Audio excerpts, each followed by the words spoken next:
Parliament and a leader in his own right. Thank you very much. Molweni sanibonani dumelang. Thank you so much, Chairperson, and I truly mean no disrespect re this process. I think it's an important process in our democracy. And therefore, if you could convey my message to the Portfolio Committee that I think it would have been prudent to have all members here, because I think given that the judgment was taken 20 months ago, and now we are heading towards a June process, I also think that it undermines the will of the people when we leave only 4 months for the submissions of the public and then say we've complied with public participation. I think it undermines the spirit of our democracy.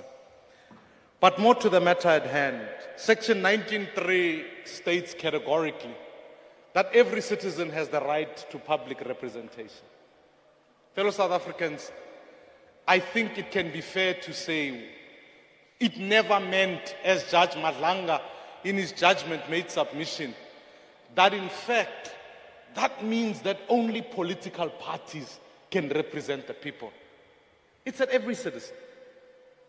And I want to urge today that if we're serious about this process, let's allow every citizen that right. Let's not make it simply about the concept notionally of independence. But as in the judgment, the sentiment was expressed that amandla ngawethu.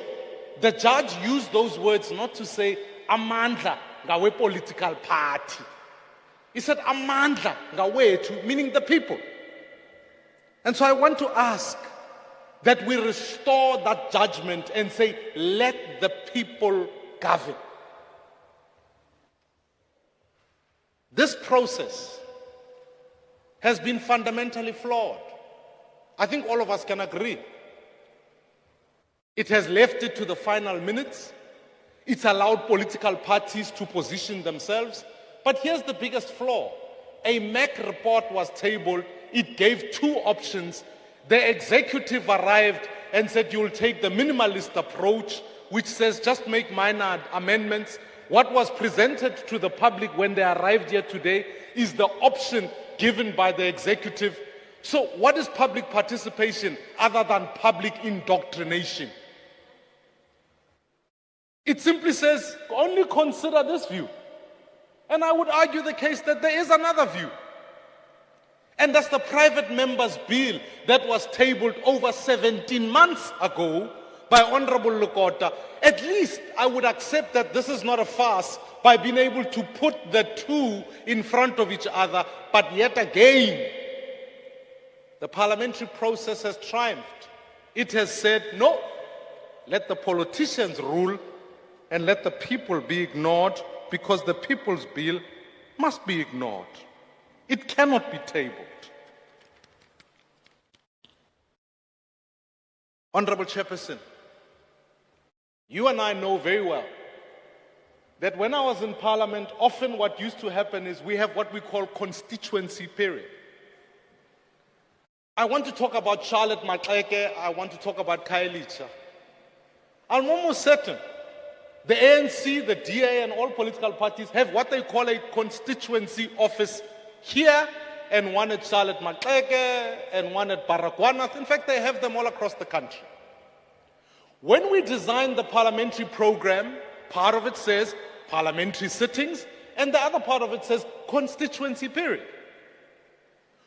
When we pay the salaries of members of parliament, we don't say parliamentary work, constituency work, we say we pay for the whole thing. But here's the miracle. When a bill is put before Parliament that says amend so that you can include constituencies, no. In that instance, we refuse because we want the constituency period to be a party constituency period rather than the people's constituency period. So now Charlotte Maxeke, a district of Johannesburg, sits without refurbishments, but where's the member of parliament? In Khayelitsha, people may end up without services. Where is the member of parliament? When it comes to issues of national competence, such as security, such as healthcare, such as education, where are the members of parliament? They are not there because they have to serve the party. It's a typical sense of majoritarianism that delivers a dictatorship, I would argue. So I want to urge, in the People's Bill, it makes it quite clear. Let's choose a constituency-based model. But what you've presented to the people is simply to say, let's allow rich people to stand as individuals. That's what you've done. And that to me is against human rights. It's against the very essence of our democracy. And that's why I think the president says in parliament during the week, he says, I fear Foko. And I apologize, Chairperson, for that word. It's not, but he corrected himself by saying, I fear next. But here's my worry about that statement. It's not that he used the word Foko. It's that also what he meant is that I don't fear the people. I'm a politician. My party will protect me, and the people will not matter. The third is the actual political challenge. Fellow South Africans, when I was leader of the opposition, I remember all too well, we voted on Nkandla. And it passed because the majority and the party ruled.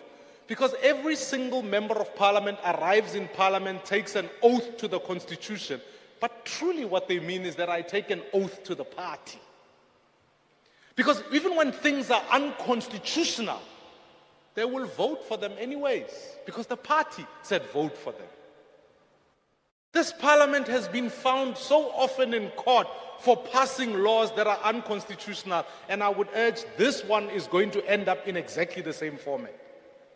So let's not be majoritarian. Imagine if a member of parliament said, my constituency rejects the Nkandla report, and therefore voted and still kept their seats. Then we have a democracy. Imagine if we do the same with Zondo. Imagine if we do the same with more other acts of corruption. Chairperson, I think today we must ask members of parliament to come back to the people, to fear the people, to not only fear the party. We have a crisis before us. We have an economic crisis. We have an education crisis. But I'll tell you what our greatest crisis is that we have a representation crisis. Parliament no longer speaks to the people. It speaks to party interests, and the people are left behind. That's why I'm not surprised that certain members would opt in or opt out. I know, Chairperson, I beg your indulgence. So what I want to wrap up with is this. Africa as a continent has direct elections. South Africa doesn't. Why? We've gone through a history where we've sought to say, even in 1994, we knew that we needed to come to a constituency-based system. President Mandela said it, President Mbeki said it, President Motlanthe said it. So I struggle to understand what is this party favorability that says, no, we are not going to do this.